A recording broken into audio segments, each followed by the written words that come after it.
Bonjour chers élèves et merci de me rejoindre dans cette vidéo durant laquelle nous allons faire la leçon de la reproduction chez l'homme.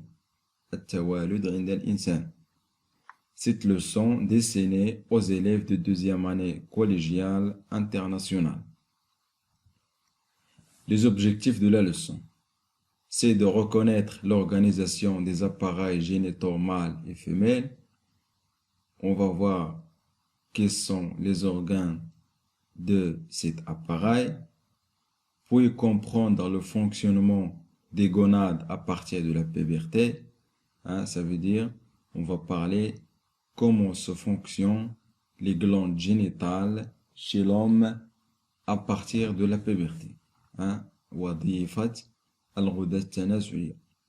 Et expliquer l'origine des règles chez la femme pubertaire. Puis définir la contraception et ses modalités. On va voir quels sont les moyens pour empêcher la grossesse malgré qu'il y a un rapport sexuel. S'approprier des problèmes scientifiques, formuler des hypothèses explicatives et finalement résoudre des problèmes scientifiques. Se rappeler de tes acquis. Bien sûr, tu sais déjà que à partir de la puberté, les organes reproducteurs des individus, mâles et femelles, commencent à reproduire des gamètes. Et on sait déjà que chez les animaux, la fécondation, qu'est-ce que ça veut dire la fécondation? C'est l'union de gamètes mâles et le gamète femelle, qui aboutit à la formation des cellules œufs. Cette fécondation, elle peut être interne ou externe. Et le développement de la cellule œuf pour donner un nouvel être vivant, il peut être un développement direct ou un développement indirect. Comme d'habitude, problème à résoudre. À l'instar des autres êtres vivants, la reproduction chez l'homme constitue une fonction essentielle qui permet la conservation et la pérennité de l'espèce. Comme les êtres vivants, les êtres humains, ils se reproduisent pour ne pas s'éteindre, lesquels sont carrés. Donc, cette reproduction, elle constitue une fonction essentielle qui permet la pérennité de l'homme. Actuellement, les parents peuvent choisir le moment favorable pour avoir un enfant. Ceci grâce au progrès des connaissances concernant l'organisation et la fonction de l'appareil génital, aussi bien chez la femme que chez l'homme.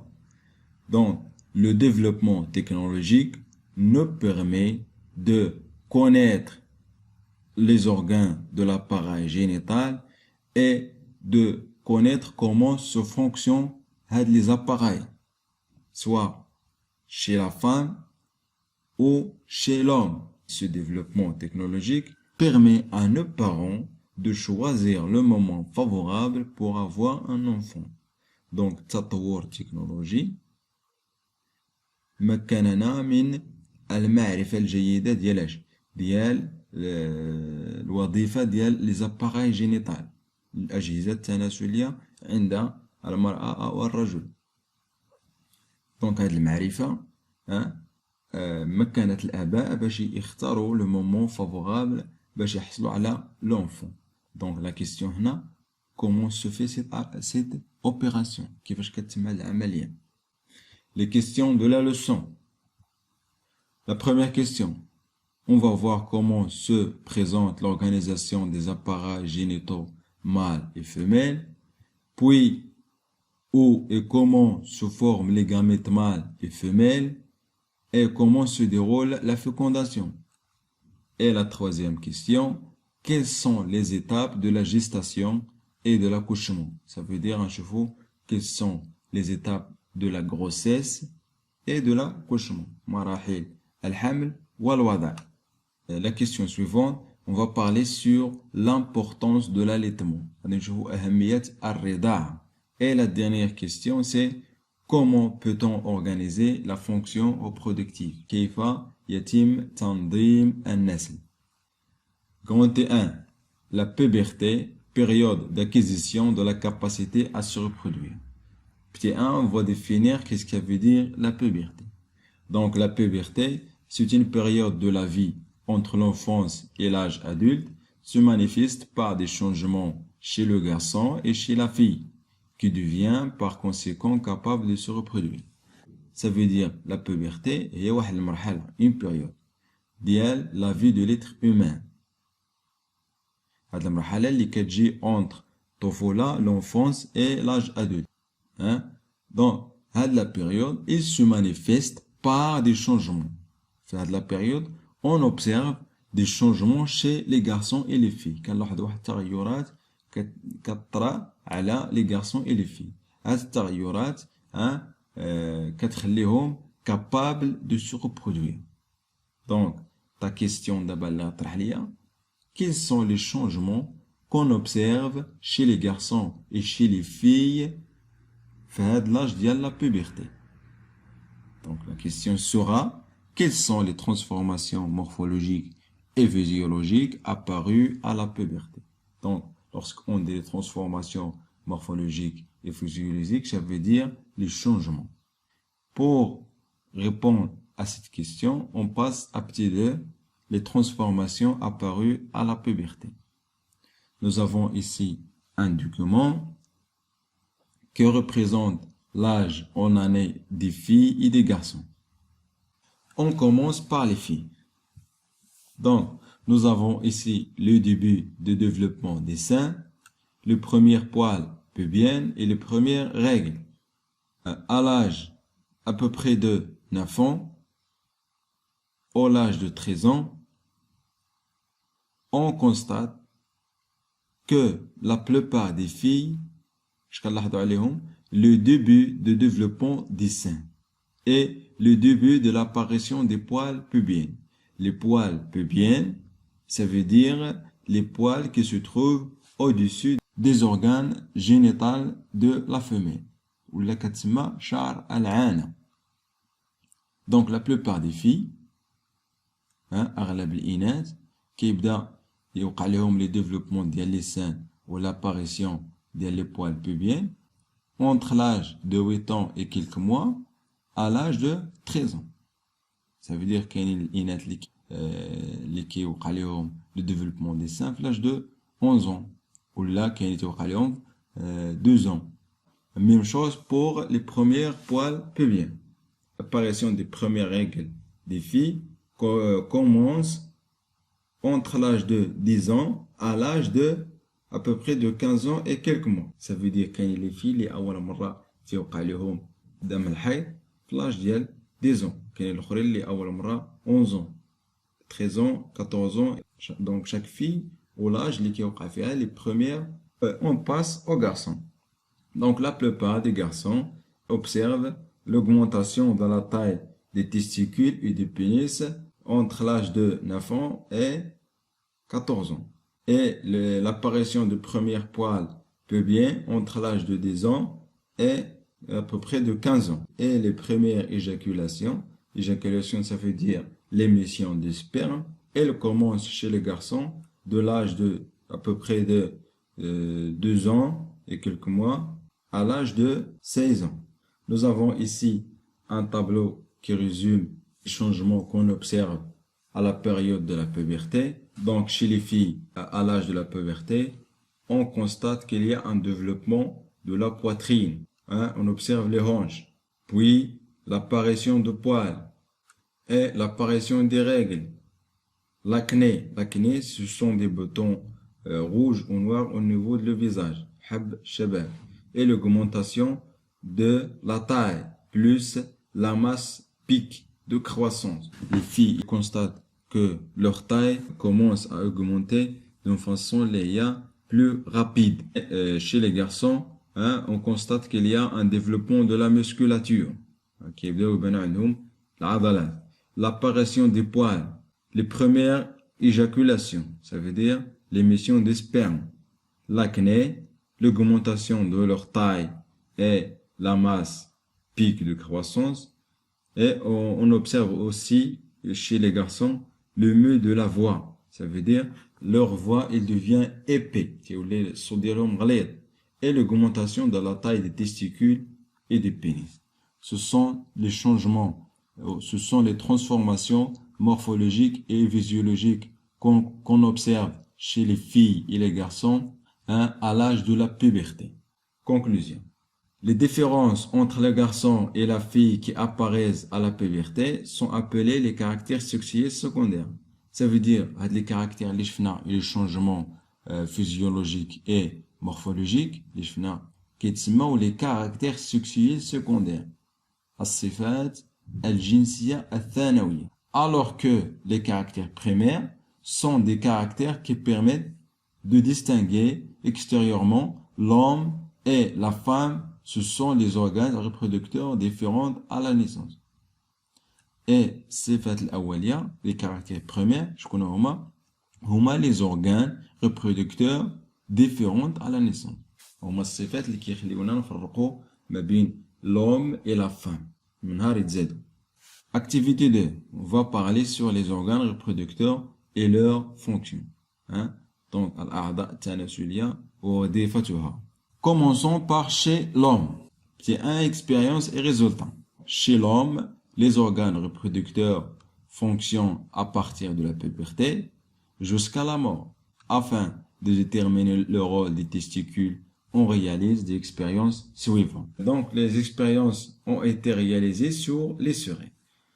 Dans la première expérience, ablation des testicules chez une souris adulte. Ablation, ça veut dire les testicules chez une souris adulte. Les résultats, stérilité, atrophie des organes sexuels. La stérilité, c'est l'incapacité de concevoir un enfant. C'est les souris, l'uqm. Et l'atrophie des organes sexuels, l'atrophie, ça veut dire la diminution du développement des organes sexuels. Et là, l'expérience 2, injection de l'extrait des testicules à une souris adulte après enlèvement des testicules. Dans l'ablation des testicules, puis on injecte un extrait des testicules chez les souris. Stérilité, mais le retour des organes sexuels à leur état normal. Le développement des organes sexuels qui revient à l'état normal dialogue. Et chez une souris normale, production de gamètes et développement des organes sexuels. D'après les résultats d'expérience, on constate que les testicules ont deux rôles. Le premier rôle, c'est de production des gamètes mâles ou les spermatozoïdes. Donc les testicules, ils produisent les gamètes mâles. Le deuxième rôle, la production d'une hormone sexuelle mâle qui s'appelle la testostérone. Petit 3, indiquer les organes reproducteurs produisant les spermes. Et nous avons ici un document qui représente les organes génitaux de l'homme. On a ici une testicule.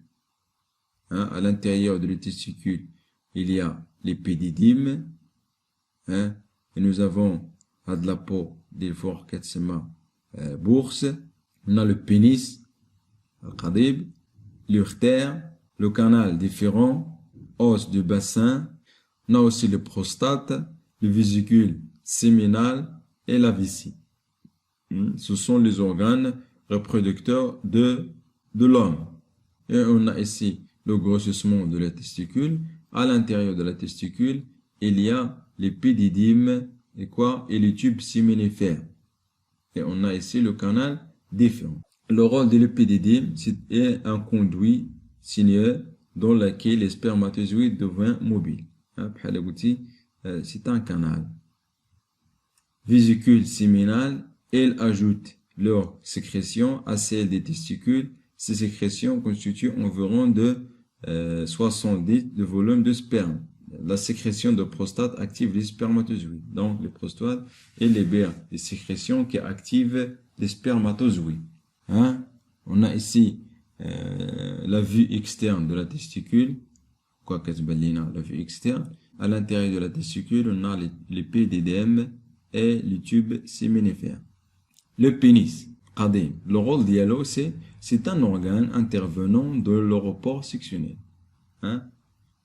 Donc, l'organe intervient dans le orifice originital. هذا l'orifice. C'est l'ouverture de la sortie du sperme lors de l'éjaculation. Donc, l'émission du sperme qui يخرج لنا السبرم par هذه l'ouverture اللي كتسمى orifice orogénital. Puis la vésicule séminale et le prostate.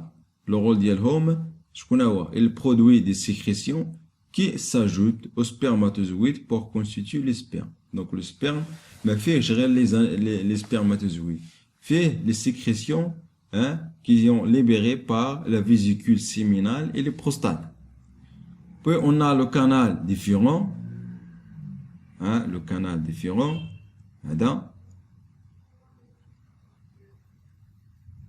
Donc ce canal différent permet aux spermatozoïdes de quitter la testicule. Donc le spermatozoïde est le lieu de production des spermatozoïdes, c'est la testicule. Ces spermatozoïdes, elles quittent la testicule par le canal différent. Puis nous avons l'épididyme. L'épididyme, c'est quoi?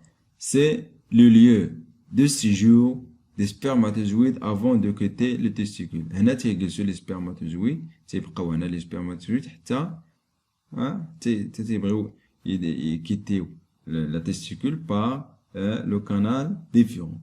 Et on a les testicules ou précisément les tubes séminifères. Donc à l'intérieur des testicules, il y a des tubes séminifères. Les tubes, c'est le lieu de production des spermatozoïdes. Donc nous avons dit que les testicules, le rôle de l'homme, c'est la production des spermatozoïdes. Mais je voulais que la production, c'est les tubes séminifères. Finalement, les tubes séminifères à l'intérieur des testicules. Et finalement, on a le bourse. Qu'est-ce que ça veut dire? Le bourse, c'est le prolongement de la peau. La peau externe. Elle protège les testicules. Donc, ce sont les éléments de l'appareil reproducteur masculin. Donc, bilan. Les testicules produisent des gamètes mâles aux spermatozoïdes avec un nombre très important et de façon continue. Les testicules, c'est le lieu de production des spermatozoïdes. Ils produisent un nombre très important avec une façon continue jusqu'à la mort. Les testicules sont constitués de quoi? De tubes séminifères.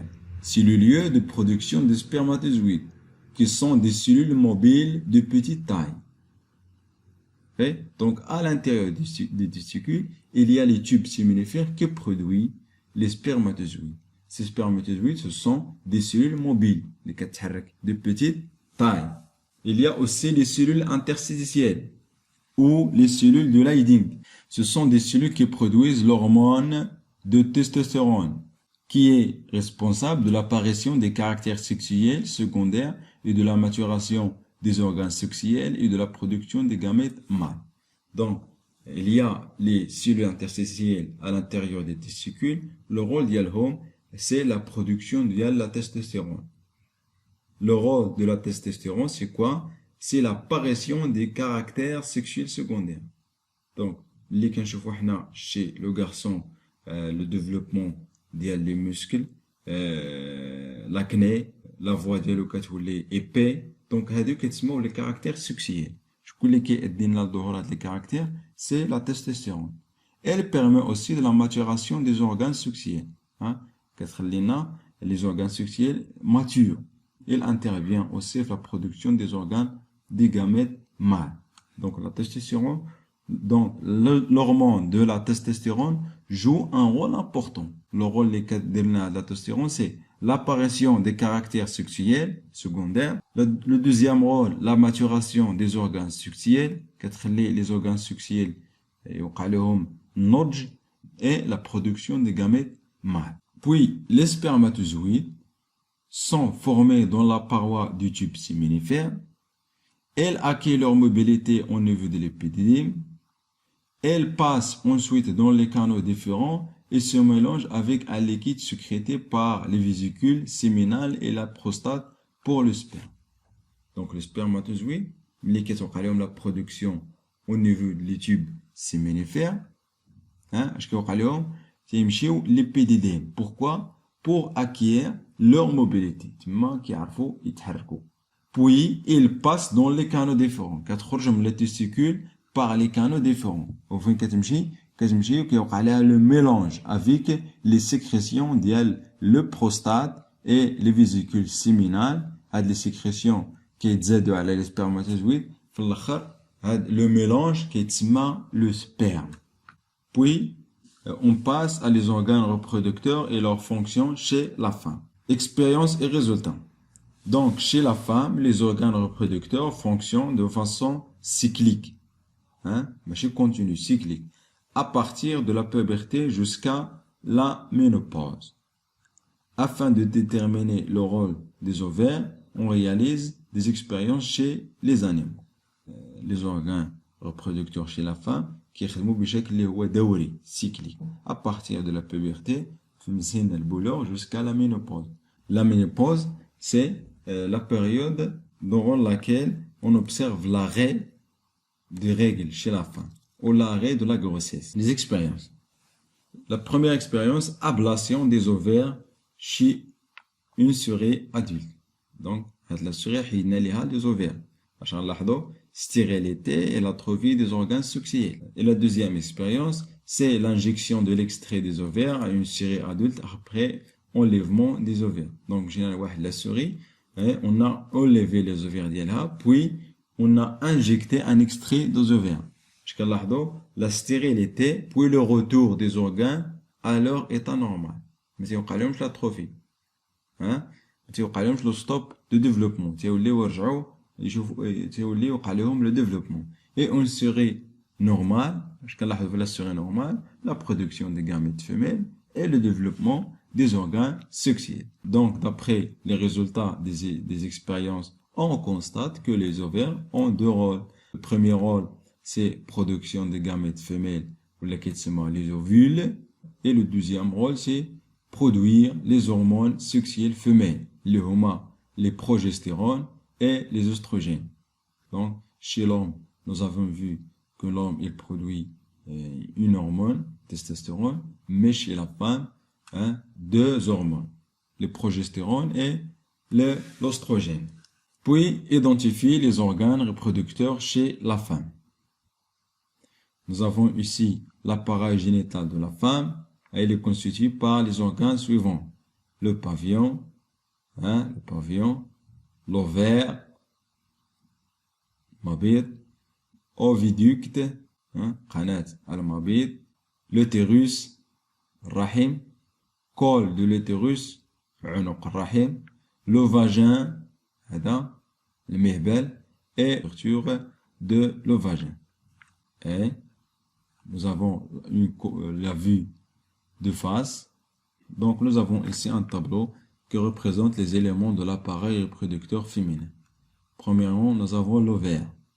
Le rôle dialogue, c'est production cyclique des gamètes femelles. Donc, chaque mois, à l'ovaire, il produit des gamètes femelles de façon cyclique, chaque mois.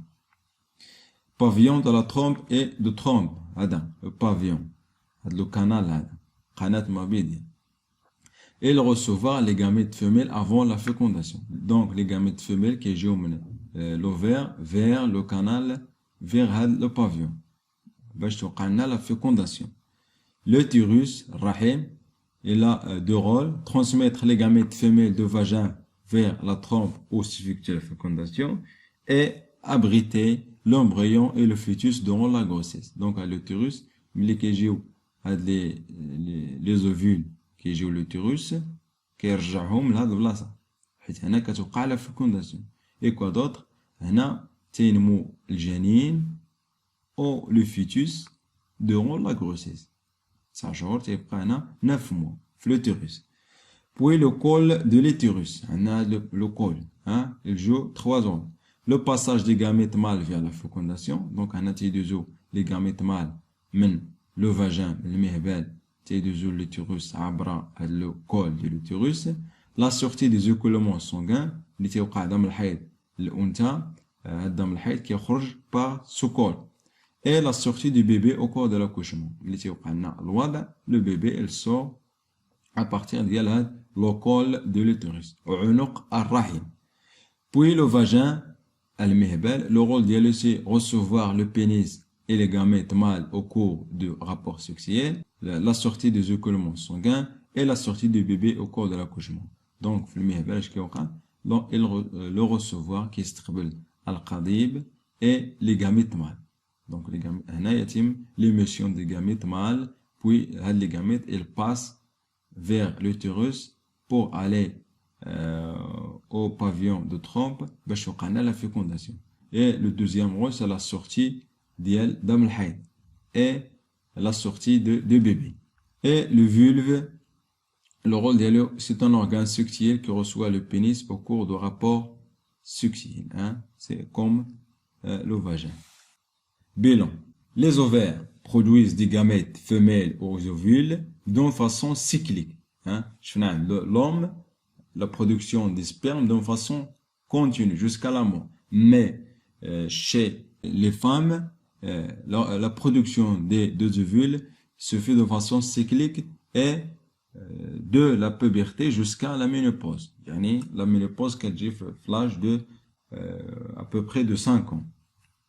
Donc, في هذه الفترة من البلوغ حتى 5 ans تتوقع لنا la production des gamètes mâles. ملي كنفوتوا la ménopause صافي ما كيوليش la production des ovules chez la femme. Puis les ovaires produisent des hormones sexuelles, les hormones, l'estrogène et le progestérone, responsables de l'apparition des caractères sexuels secondaires, de la maturation des organes sexuels et de la production des gamètes femelles. Donc, comme la testostérone, les hormones, l'estrogène et le progestérone, ce sont des hormones produises par les ovaires. Hein, le rôle d'elles, c'est quoi? L'apparition des caractères sexuels secondaires. Donc, chez les filles, lorsqu'il y a les premières règles, on observe les premières règles et l'acné et ainsi de suite. Hein, je connais que chez les filles, ce sont les deux hormones. Elle intervient aussi dans la maturation des organes sexuels. Donc, les hormones qui sont les organes sexuels femelles, la maturation. Et elle intervient dans la production des gamètes femelles. Et finalement, je vous remercie pour votre attention et jusqu'à la vidéo prochaine, Inch'Allah, dans laquelle on va continuer cette leçon.